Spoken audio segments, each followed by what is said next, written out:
Thank you, sir. Good morning to all of students. Good morning, ma'am. Good Today morning. our topic is education for weaker section या फिर socially disadvantaged या फिर women weaker section बेटा।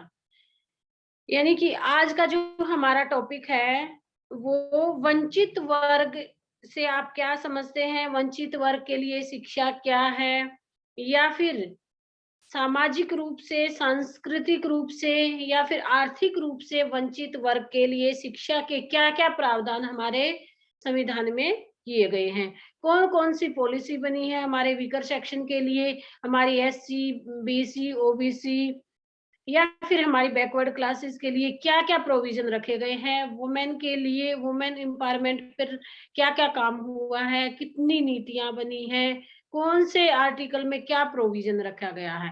तो इसके regarding आज हमारा जो है मेन टॉपिक है बेटा।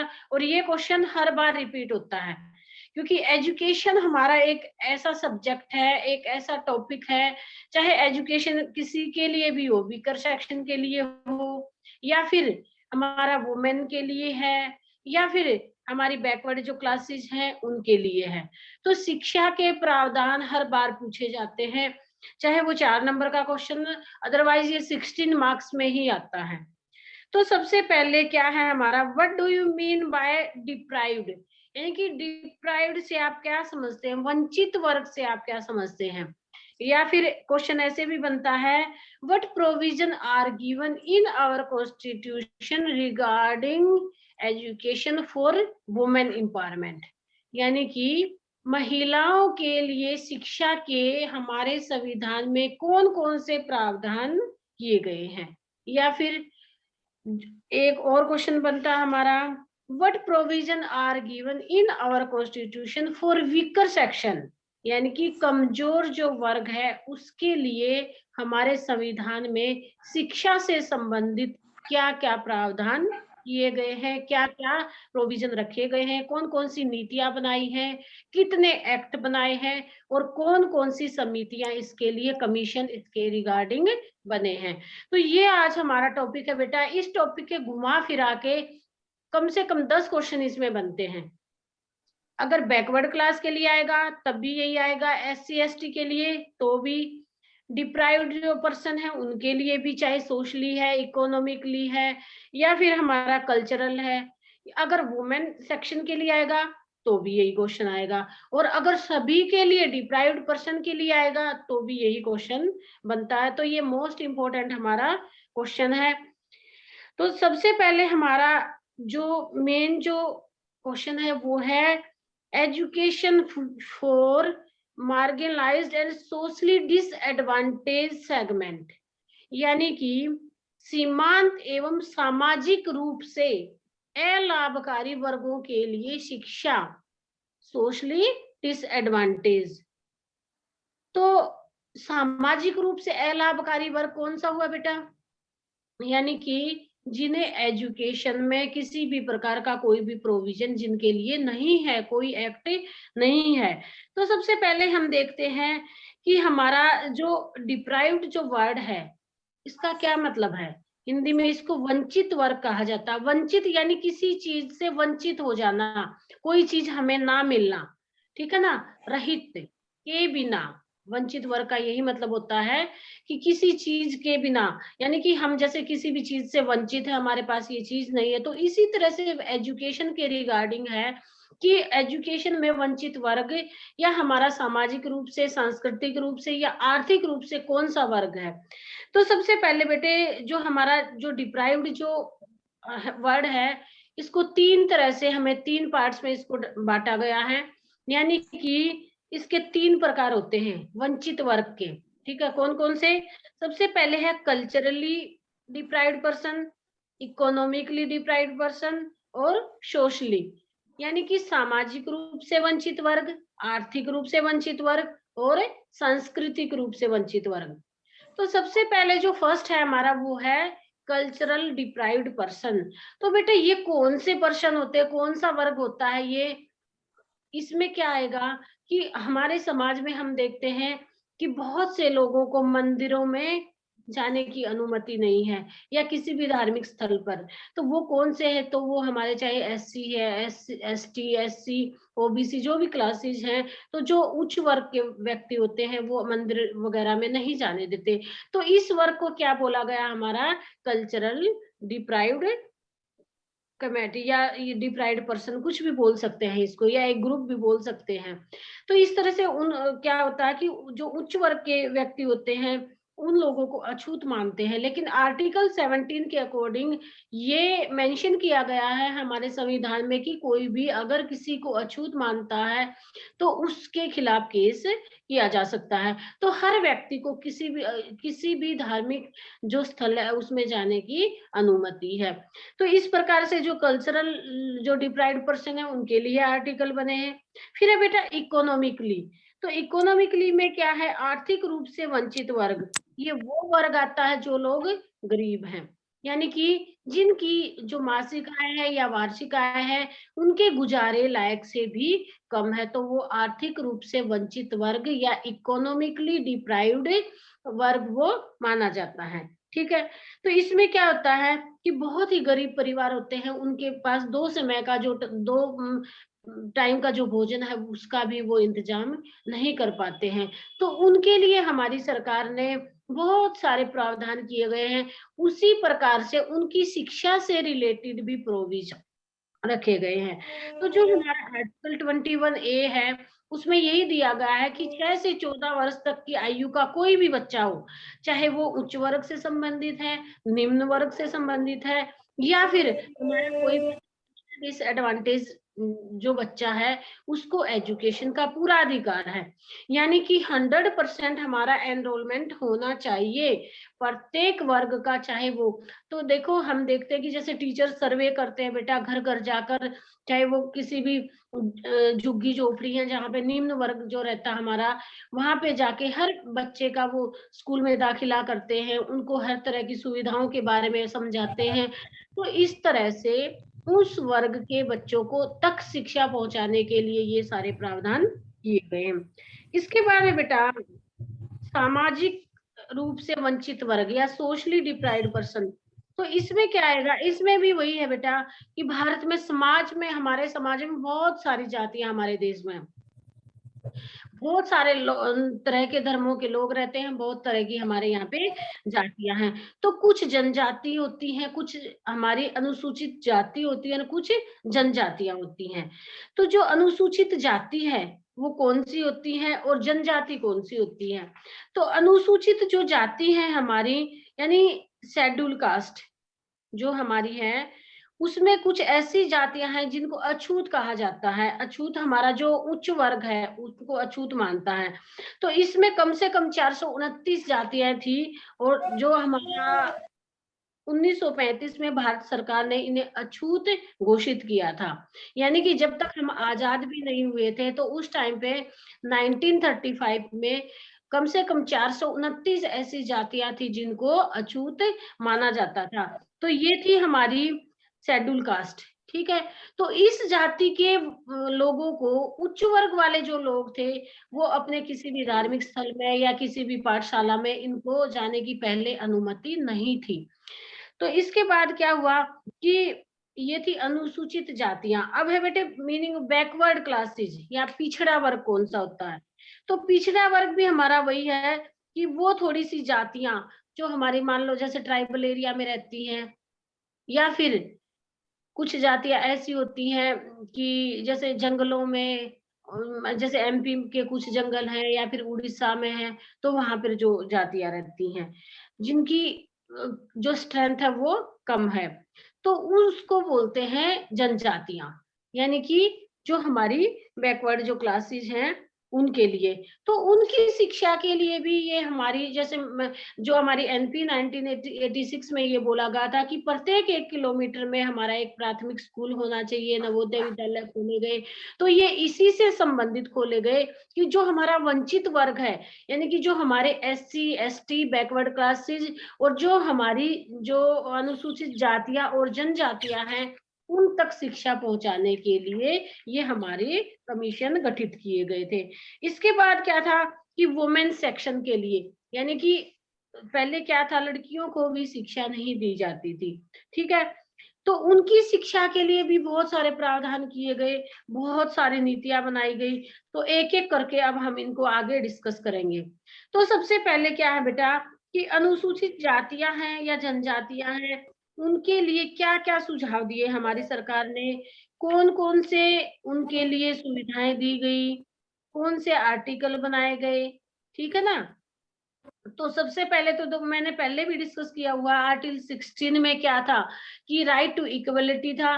आर्टिकल 16 में 16 जो हमारा अनुच्छेद 16 था, उसमें राइट टू इक्वलिटी, तो समानता का जो अधिकार था, उसके तहत सभी व्यक्ति समान हैं। इसके बाद जो हमारा आर्टिकल 17 था, उसमें भी हमारा छुआछात से संबंधित, अनटचएबिलिटी से संबंधित हमारा ये आर्टिकल था। इसके बाद आर्टिकल 18 में क्या था कि कोई भी संस्था है जो हमारी सेंट्रल गवर्नमेंट या स्टेट गवर्नमेंट से रिलेटेड है, जिनको फंड प्रोवाइड किया जाता है, तो उसमें सभी व्यक्तियों को समान अधिकार है जाने का। आर्टिकल 46 में हमारा जो पिछड़ा वर्ग है, उससे संबंधित बहुत सारी सुविधाएं दी गई हैं आर्टिकल 46 में। तो इस तरह से तो ये तो हमारे आर्टिकल थे। इसके बाद बेटा इसके लिए हमारी एक मेन कमेटी बनी थी, अनुसूचित जातियों और जनजातियों के लिए थी, वो थी डेबर कमेटी। तो डेबर कमेटी कब बनी थी, जो 1960 और 61 में, यानी 1960-61 में डेबर कमेटी का गठन हुआ। ये एक कमीशन बना था। इस कमीशन के जो अध्यक्ष थे वो थे डेबर। तो उन्होंने क्या माना कि उनका ये मानना था कि इस आयोग के तहत इन जो हमारी अनुसूचित जातियां हैं, जनजातियां हैं, इनके बच्चों के लिए आवासीय विद्यालय होने चाहिए, यानी कि हमारे बोर्डिंग स्कूल स्थापित किए जाने चाहिए, ताकि इस मान लो जैसे ट्राइबल एरिया में है या पहाड़ी एरिया है या जंगल है, अगर बच्चा वहां तक स्कूल तक डेली आना जाना पॉसिबल नहीं है, तो उनके लिए बोर्डिंग स्कूल का इंतजाम किया जाए। ये डेबर कमेटी की सजेशन थी। ये मानना था कि बच्चों को स्किल डेवलपमेंट में सबसे ज्यादा जो परफेक्शन है वो करना चाहिए, यानी कि कौशल विकास, स्किल डेवलपमेंट पर फोकस किया जाना चाहिए। फिर सेकंड पॉइंट क्या था कि टीचरों के लिए भी बोर्डिंग स्कूल की तरह ही उनको दिए जाने चाहिए, पूरी फैसिलिटी दी जानी चाहिए, ताकि वहाँ टीचरों का भी छुट्टी करने का या टीचरों का दूर से आने की जो समस्या है उसका भी समाधान हो सके। इसके बाद उन्होंने क्या माना कि उन्होंने जो मेन जो सजेशन है बेटा वो ये है, सबसे पहले उन्होंने क्या माना कि रिजर्वेशन होना चाहिए, provision of reservation first point था इनका। तो इन्होंने क्या माना कि जो हमारे जितने भी सरकारी संस्थाएं हैं, उसमें अनुसूचित जातियों और जनजातियों के बच्चों के लिए 17% आरक्षण हमारा होना चाहिए। उस टाइम की बात है ये, आज के टाइम की नहीं है। तो उस टाइम पे इस कमेटी ने जब इसका गठन हुआ, तो ये अपनी एक डिमांड रखी कि इन बच्चों को भी आगे बढ़ाने के लिए, इनको शिक्षा देने के लिए कम से कम 17% इनका रिजर्वेशन होना चाहिए। तो अगर जैसे इंजीनियरिंग है, मेडिकल है, जो मेन जो है यूपीएससी वगैरह है, तो इनमें बच्चों का जो रिजर्वेशन है वो 17% होना चाहिए। किसका? एससी, बीसी, ओबीसी, एसटी या फिर हमारा जो ट्राइबल जो एरिया के बच्चे हैं उनके लिए। सेकंड पॉइंट था इनका प्रोविजन ऑफ स्कॉलरशिप। तो इस कमेटी ने अपनी एक और सिफारिश हमारे सामने रखी कि बच्चों को छात्रवृत्ति जरूर देनी चाहिए, क्योंकि बच्चे को अगर स्कॉलरशिप, मान ले बच्चा फर्स्ट सेकंड आता है, तो इसमें क्या पोस्ट मैट्रिक स्कॉलरशिप है, मैट्रिक के भी आप पे, तो वो स्कॉलरशिप बच्चों को देनी चाहिए ताकि बच्चों में मोटिवेशन आ सके। इसके बाद था हमारा फ्री और कंपलसरी एजुकेशन। तो फ्री और कंपलसरी एजुकेशन में भी वही है कि बच्चों से किसी भी प्रकार का कोई भी फंड है या कोई भी प्रकार की फीस, किसी भी तरह की फीस या कोई चार्जेस वगैरह नहीं होने चाहिए, और कंपलसरी सबका एनरोलमेंट होना चाहिए। फोर्थ पॉइंट है हमारा फ्री ट्रेनिंग सेंटर, यानी कि जो ट्रेनिंग सेंटर है, जैसे कोचिंग सेंटर की तरह ही है हमारे जो आईएएस आईपीएस वगैरह के लिए जो कोचिंग प्रोवाइड की जाती है, तो वो भी इन बच्चों के लिए फ्री ही होने चाहिए। और बेटा आज के टाइम में भी इन बच्चों के लिए फ्री ही ये रखे गए हैं। इसके बाद है छात्रावास की सुविधा, यानी कि रेजिडेंशियल जो एरिया है या फिर हमारा बोर्डिंग स्कूल होना चाहिए इन बच्चों के लिए। इसके बाद हमारा कोचिंग कम गाइड गाइड सेंटर, यानी कि कोचिंग के साथ साथ गाइड सेंटर भी होने चाहिए कि आपको टाइम टू टाइम उचित जो है एक सही गाइडलाइन मिल सके। तो इस तरह से ये हमारे बहुत सारे प्रोविजन रखे गए। इसके बाद क्या था कि ये था हमारा अनुसूचित जाति और जनजातियों के लिए। और क्या माना गया इसके अलावा इन बच्चों के लिए, क्या माना गया कि जो नेक्स्ट पॉइंट था उसमें यही दिया गया है कि आफ्टर 10th स्कॉलरशिप का प्रोविजन भी होना चाहिए। यानी कि बच्चों को 1977-78 में ये जो स्कॉलरशिप है वो इस योजना को चालू किया गया या लागू किया गया 1978 में बच्चों को मैट्रिक स्कॉलरशिप देने की, यानी कि आफ्टर मैट्रिक जब बच्चा पास आउट होता है तो उनको एक स्कॉलरशिप का प्रोविजन भी रखा गया है। तो इस तरह से बहुत सारी सुविधाएं इन बच्चों को दी गई। जो हमारा वंचित वर्ग है, जो हमारा डिप्राइव्ड जो वर्ग है, उसके लिए ये बहुत सारी सुविधाएं दी गई। इसके बाद क्या था कि हमारा जो वुमेन सेक्शन है, यानी कि महिलाओं के लिए, लड़कियों के लिए शिक्षा के क्या क्या प्रावधान किए गए, उसके विषय में अभी डिस्कस करेंगे। तो सबसे पहले क्या था कि बेटे पहले जैसे आप लोग सभी जानते हैं कि मुस्लिम टाइम में, हमारा पुराना टाइम जो वैदिक टाइम था, बौद्ध धर्म था या हमारा वैदिक टाइम था, उस टाइम पे महिलाओं को शिक्षा दी जाती थी। लेकिन कम से कम 800-900 वर्षों तक हमारा देश अंग्रेजों के अधीन रहा। और फिर हमारे अंग्रेजों से पहले हमारे यहाँ पर 700-800 वर्षों तक मुस्लिम जो साम्राज्य था वो रहा। यानी कि बहुत सारे मुस्लिम शासकों ने हमारे यहाँ पर शासन किया। तो उस टाइम पे जो महिलाओं की शिक्षा है वो बिल्कुल ही समाप्त हो चुकी थी। महिलाओं को शिक्षा का कोई भी अधिकार नहीं था, उनको घर से बाहर निकलने की अनुमति नहीं दी जाती थी। तो अब धीरे-धीरे जैसे हमारा देश आज़ाद हुआ और उसके साथ-साथ वुमेन के लिए, शिक्षा के लिए भी बहुत सारे प्रोविज़न हमारे यहाँ पर रखे गए। तो सबसे पहले क्या है कि वुमेन सेक्शन का उद्देश्य क्या है? ये जो हमारा वीकर सेक्शन है या वुमेन सेक्शन है या हमारे एससी, बीसी, ओबीसी या वंचित वर्ग है, उनको एजुकेशन क्यों दी जानी चाहिए? इसका मेन जो ऑब्जेक्टिव क्या है, इसके एम्स क्या हैं? तो सबसे पहले है all round development of personality, यानी कि हम अगर बेटा एक बच्चा है जो सोसाइटी में डिप्राइव्ड पर्सन है या फिर सोशली जो डिसएडवांटेज पर्सन है, उस बच्चे को अगर हम एजुकेशन देते हैं तो वो भी शिक्षित होगा। वो शिक्षित होगा तो हमारा जो कस्बा है, हमारा समुदाय है, हमारा स्टेट है, हमारे डिस्ट्रिक्ट, हमारा देश उन्नति करेगा कि कोई भी अशिक्षित वर्ग हमारे यहाँ नहीं रहेगा। तो इससे क्या है कि मेन तो यही था कि ऑल राउंड डेवलपमेंट के लिए एजुकेशन थी, सर्वांगीण व्यक्तित्व का विकास। इसलिए बहुत सारे प्रोविजन हमारे यहाँ पर रखे गए, शारीरिक है, बौद्धिक है, मानसिक है, यानी कि बच्चे का इंटेलेक्चुअल है या सोशल है या फिर उसका जो हमारा बौद्धिक विकास है, मेंटली है, सोशल है, फिजिकली है डेवलपमेंट, वो हर तरह का डेवलपमेंट बच्चे का हो सके, इसलिए ये प्रोविजन रखे गए। इसके बाद क्या था कि बच्चों को स्किल डेवलपमेंट, यानी कि बच्चों में ज़्यादा से ज़्यादा कौशलात्मक जो गुण हैं, उनका बच्चों में लाना। बच्चे जैसे कि स्वामी विवेकानंद जी ने बोला था कि हर बच्चे के अंदर शिक्षा है, लेकिन उसके ऊपर एक आवरण, एक पर्दा है, जिसको हटाना ज़रूरी है और वो शिक्षा के द्वारा ही हटाया जा सकता है। यानी कि प्रत्येक बच्चे के अंदर कुछ ना कुछ गुण होते हैं, तो उनको अगर अच्छे से गाइडलाइन, उनको अच्छे से एजुकेशन दी जाए, तो वो बच्चे भी शिक्षित हो सकते हैं। तो इसी तरह से हमारे धार्मिक जैसे धार्मिक शिक्षा के लिए, नैतिक शिक्षा के लिए, कैरेक्टर बिल्डिंग के लिए, कल्चरल डेवलपमेंट के लिए, वोकेशनल डेवलपमेंट के लिए या फिर हमारा डेमोक्रेटिक जो है आउटलुक है वो होना चाहिए, लीडरशिप के लिए। तो इसलिए यानी कि हर तरह के विकास के लिए शिक्षा का होना बहुत जरूरी है, चाहे सामाजिक, राजनीतिक, शारीरिक, शैक्षिक है, सांस्कृतिक है। मतलब बिना एजुकेशन किसी भी तरह से हम हमारा डेवलपमेंट हो ही नहीं सकता। हम शिक्षित होंगे तभी हम कुछ कर पाएंगे, हम आगे बढ़ पाएंगे।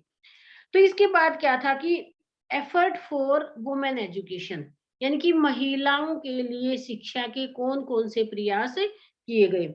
सबसे पहले था बेटे, फर्स्ट था हमारा राधा कृष्णन कमीशन।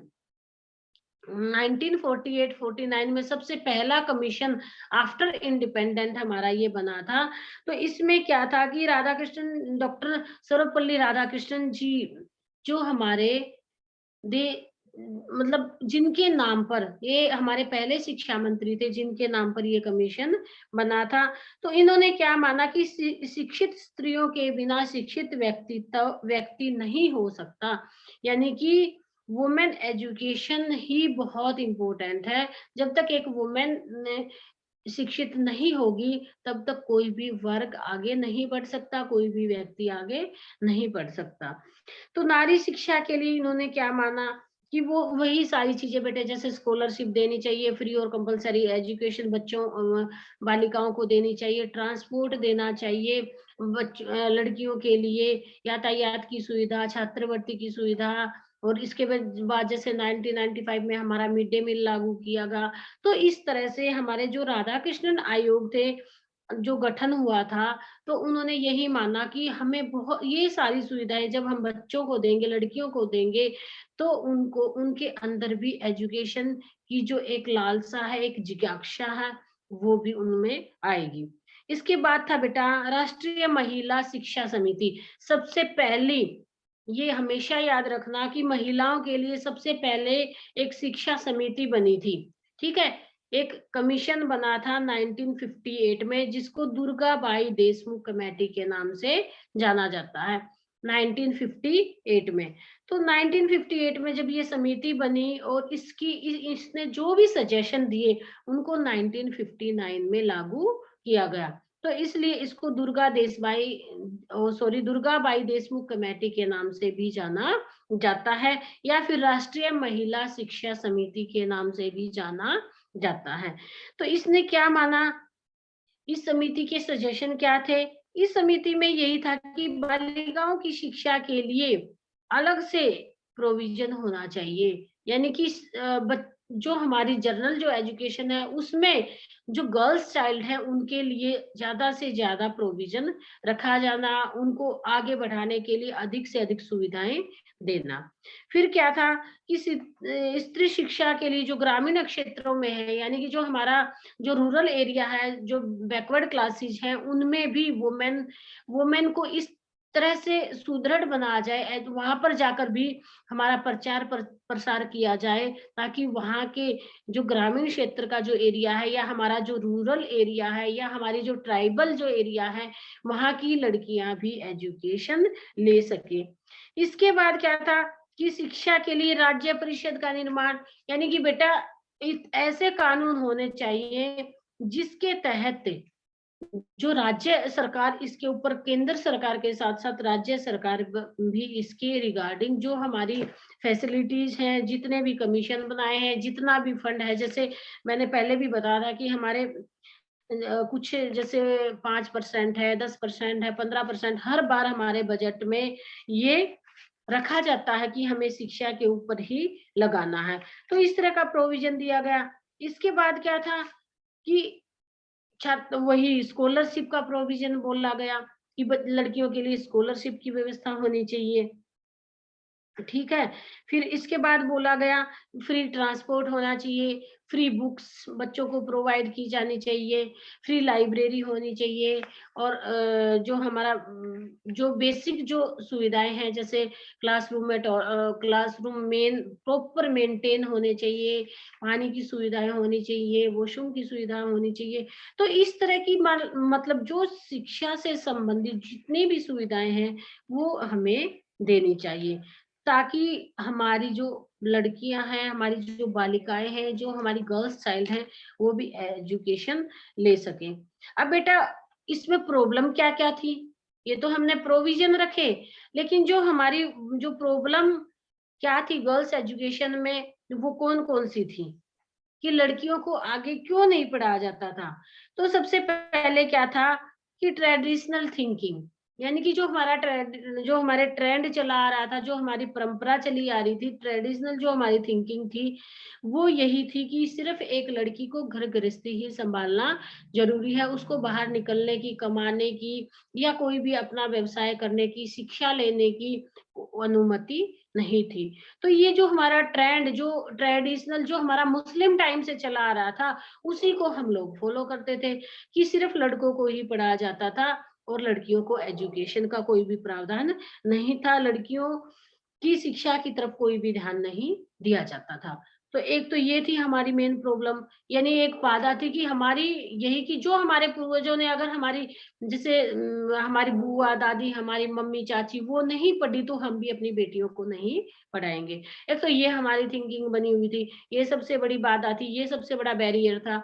इसके बाद सेकंड बैरियर क्या था? अर्ली मैरिज, यानी कि जो हमारा दूसरा क्या था कि बेटा लड़कियों की जो एज थी, जैसे अब तो हमारी 18 है, बल्कि अब हमारी 21 कर दी गई है। लड़कियों की जो मैरिज की जो एज है, वो अब 21st कर दी गई। इससे पहले 18 वर्ष तक की आयु की लड़कियों के लिए ये एक्ट बना गया कि उनकी 18 साल से पहले शादी नहीं करनी। लेकिन उससे पहले जब ये कानूनी था और बेटे वैसे भी चोरी-छुपे या जो निम्न जो वर्ग है, वो सबसे अधिक जल्दी अपनी बेटियों की शादियाँ कर देते थे कि अपनी ज़िम्मेवारी को निभाने के लिए, या फिर जैसे लड़कियों को नहीं पढ़ाया जाता था तो 15-16 साल की एज में उनकी शादी कर दी जाती थी। तो अर्ली जो मैरिज का था, ये भी सबसे बड़ी बाधा हमारे सामने थी, एक बहुत बड़ा बैरियर था। इसके बाद था फीलिंग ऑफ सोशल इनसिक्योरिटी, यानी कि सामाजिक असुरक्षा की भावना। सामाजिक असुरक्षा की भावना क्या थी कि बेटे हर जगह बहुत सारा जैसे लड़कियां अगर बाहर भी जाती हैं तो कुछ कुछ मतलब इस तरह के पर्सन होते हैं जो उनको टॉन्टिंग बाजी करते हैं या बच्चों को परेशान करते हैं। तो इस तरह की बहुत सारी घटनाएँ आज भी हम अपने देश में दिन में कम से कम 10-15 केस तो हम सुनते ही हैं। तो इस तरह से लोग चिंतित थे कि शादी के बाद अपनी एक जो ज़िम्मेवारी है उससे मुक्ति मिल जाती है, और जो सामाजिक असुरक्षा की भावना सबसे अधिक हमारे अंदर बसी हुई थी कि अगर हम अपनी बेटियों को बाहर पढ़ने के लिए भेजेंगे, काम के लिए भेजेंगे तो वो सुरक्षित नहीं होंगी। तो ये था। इसके बाद था पर्दा सिस्टम, यानी कि पर्दा जो हमारे जो वर्ग है उसमें बहुत अधिक पर्दा पर्दा प्रथा थी, जिसको बाद में समाप्त कर दिया गया था। यानी कि जैसे हरियाणा, यूपी, राजस्थान बहुत सारे ऐसे इलाके थे जिसमें मुँह ढकने की जो प्रथा थी। इसके बाद है बेटे economic status of family, main ये भी था।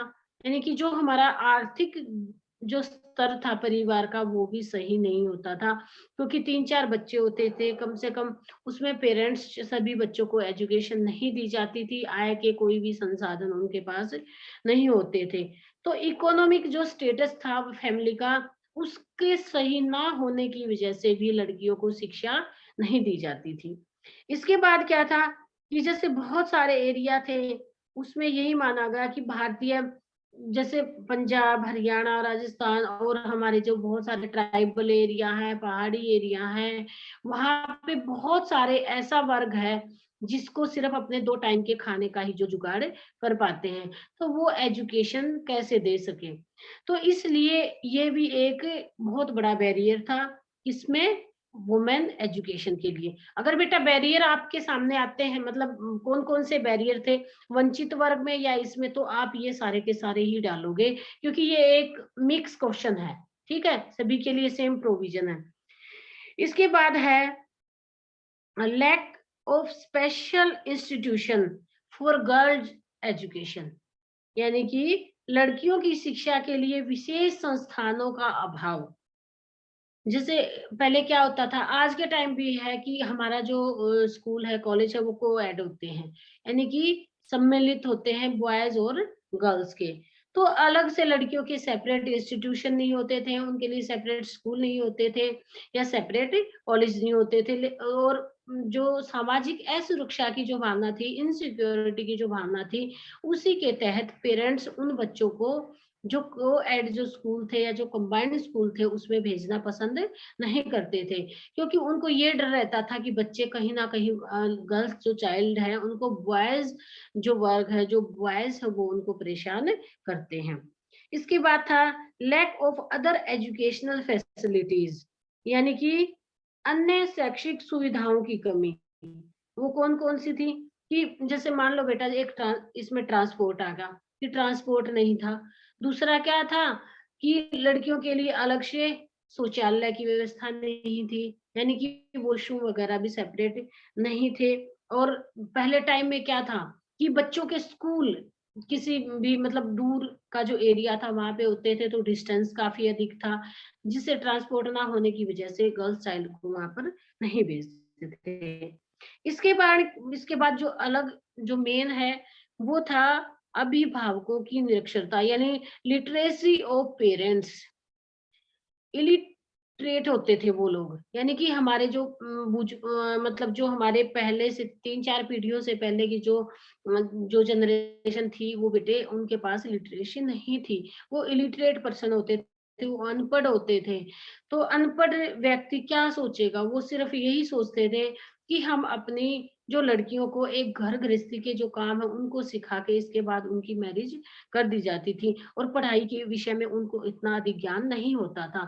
लेकिन आज का जो वर्ग है वो सब पढ़े लिखे हैं बेटा, और अपने लड़के और लड़की में कोई भी किसी भी तरह का कोई भी भेदभाव नहीं है, और सभी को सभी वर्ग को, चाहे वो गर्ल्स है या बॉयज है या फिर हमारे जो ट्राइबल एरिया के जो बच्चे हैं, या हमारे जो डिसएडवांटेज जो पर्सन है, उनके लिए सबके लिए शिक्षा का प्रोविजन रखा गया है। ठीक है, तो आज लोगों की जो भावना है, जो मेंटेलिटी है, वो चेंज हो चुकी है। इसके बाद क्या था, लैक ऑफ प्रॉपर,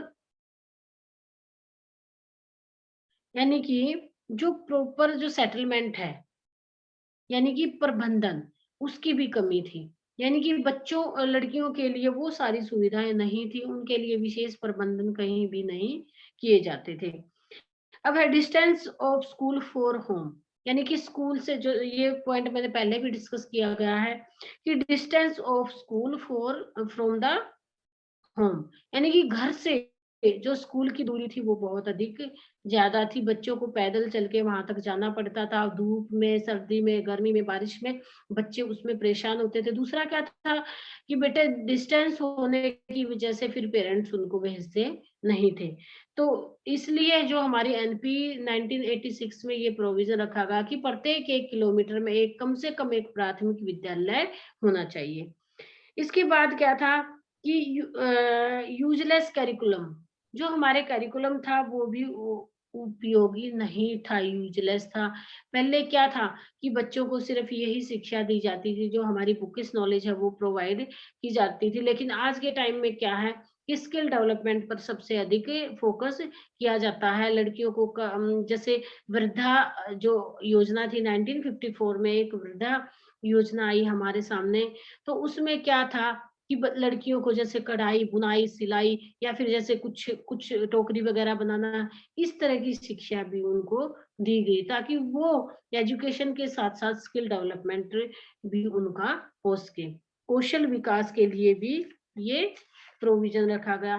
तो इस तरह से हमारा ये बहुत सारे बैरियर थे, इसमें हमारे महिलाओं की शिक्षा में या फिर एजुकेशन फॉर गर्ल्स चाइल्ड में। और इसके लिए क्या-क्या प्रोविज़न रखे गए हैं वो भी मैंने बताया। तो अब ये जो मेन क्वेश्चन है ये यही बनता है बेटा कि महिलाओं की शिक्षा में कौन-कौन सी बाधाएँ हैं और कौन-कौन सी इसको दूर करने के लिए हमारी सरकार ने प्रोविज़न रखे गए हैं। ठीक है?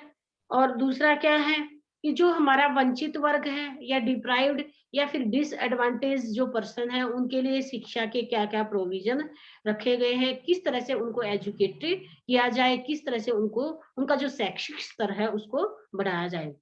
ये था। इसके बाद क्या था कि एजुकेशन फॉर वीकर सेक्शन, यानी हमारा कमज़ोर जो वर्ग है, जो हमारा निम्न जो वर्ग है, उसके लिए शिक्षा किस तरह से दी जानी चाहिए। तो इस तरह से बेटा ये मेन क्वेश्चन बनता है, और इसको आप अच्छे से अपनी कॉपी में अपने नोट्स बनाओगे, या फिर एक बुक से या नेट से कहीं से भी आप अपना इसको सर्च करके अपने नोट्स वगैरह बनाओगे, ताकि ये एक 16 मार्क्स का क्वेश्चन आप लोगों का बन सके। तो आज का टॉपिक ये हमारा यही समाप्त होता है। अगर किसी को कुछ